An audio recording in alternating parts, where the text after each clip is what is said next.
Selama masa pandemik, kita sering mengatakan COVID adalah biological warfare yang diluncurkan oleh globalis cabal untuk tatanan dunia baru atau The New World Order. Cabal artinya adalah secret society atau kelompok rahasia. Dalam hal ini, globalis cabal selalu ingin mengendalikan power di dalam mengontrol dunia. Cabalis ini gerakannya shadow, mendunia, dipimpin hanya beberapa keluarga saja. Bergenerasi mereka mencengkeram dunia tepatnya sejak abad 14, langkah awal mereka, dan hingga saat ini mereka terus bermain. Sistem keuangan mulai dari Banking 1.0 atau versi pertama hingga saat ini Banking 5.0 digital banking, merekalah yang menguasai. Kalau diibaratkan tubuh manusia ada vena atau nadi, maka sistem keuangan yang kita maksud di sini adalah vena nadi tadi, tempat darah jalan. Sementara darahnya atau uangnya adalah negara-negara masing-masing yang punya. Begitu cross selling, begitu transaksi, begitu pembelanjaan, jual beli, transferring, dan banyak lagi uang tadi mau dijalankan harus lewat nadinya mereka. 600 tahun mereka berkuasa atas jalur keuangan dunia yang di awalnya hanya pengawal para pilgrim atau peziarah ke Yerusalem dari Eropa, lalu melindungi harta para peziarah dengan sistem cek atau biliet versi 6 abad yang lalu. Kemudian improvisasi uang kertas, bank untuk menabung, surat berharga, terus berkembang hingga apa yang terjadi di dunia saat ini, di mana sebagian besar kabalis inilah pemainnya. Dalam informasi yang lalu, kita juga ingatkan, Partai Demokrat Amerika di rapat rahasia yang merubah mata uang dunia di Jacqueline Island di tahun 1910 tidak setuju. Apa yang terjadi? Separohnya dieksekusi atau meninggal di kapal Titanic milik cabalis, milik keluarga Rothschild pembiayanya. Sehingga ketika rapat persetujuan Kongres di kemudian hari, suara Partai Republik memenangkan kebijakan baru tersebut. Kita ingatkan lagi, dunia kala itu mata uang utamanya adalah pound sterling dan Swiss franc. Bahkan 80% transaksi dunia adalah pound sterling. Yang di tahun 1910 tersebut akan diubah mata uang dunia menjadi dolar, di mana di tahun 1945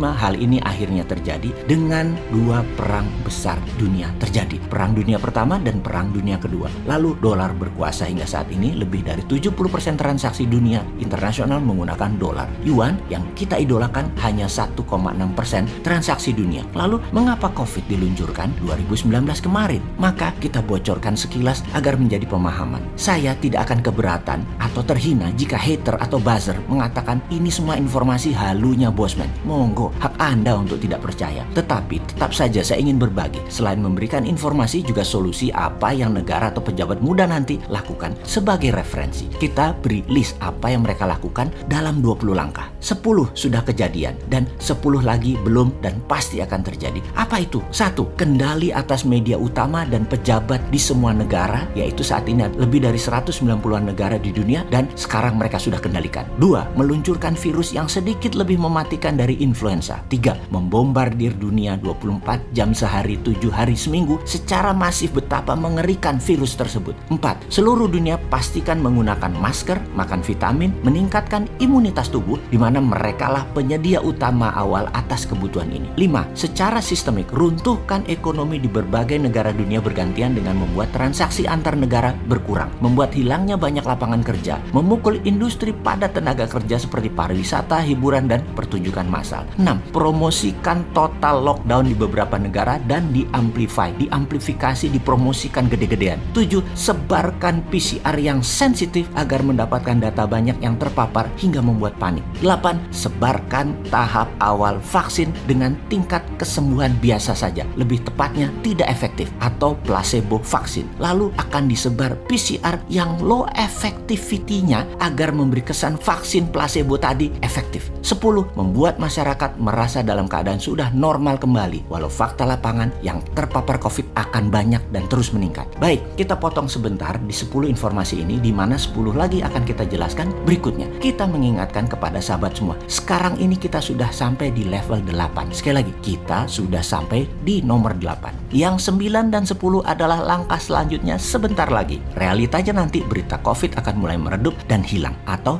dihilangkan. Seperti yang kita katakan berkali-kali, November setelah Pilpres Amerika, di mana Amerika COVID dipakai sebagai political tool untuk memukul Donald Trump. Kemudian hari, baik Trump menang atau Biden menang, berita COVID di dunia akan turun terus dan dalam 1 tahun ke depan akan semakin kecil, bahkan hilang. Jadi COVID masih akan beredar, bahkan masih akan banyak yang terpapar. Dibangun narasi masyarakat merasa sudah divaksin, pede, dan mereka berani keluar rumah lagi untuk melakukan hal yang dulu mereka rindukan. Ketidakhati-hatian muncul, sehingga akan banyak yang terpapar lagi. Pastinya ini semua akan membuat kacau masyarakat dan membingungkan bernegara. Lalu dunia panik lagi, ekonomi dunia berantakan lagi, ekonomi bernegara berantakan lagi. Korban COVID terus saja berkelimpangan. Sekali lagi, berita utama dunia, informasi COVID ke depan hanya berita dari mulut ke mulut para korban yang 10%-an yang memang cukup efektif untuk membekukan ekonomi sebuah negara. Bergiliran masyarakat sekitar 14 hari sampai 21 hari diisolasi mandiri atau di opname. Nggak selesai-selesai sampai 2 tahun ke depan, hingga akhir tahun 2022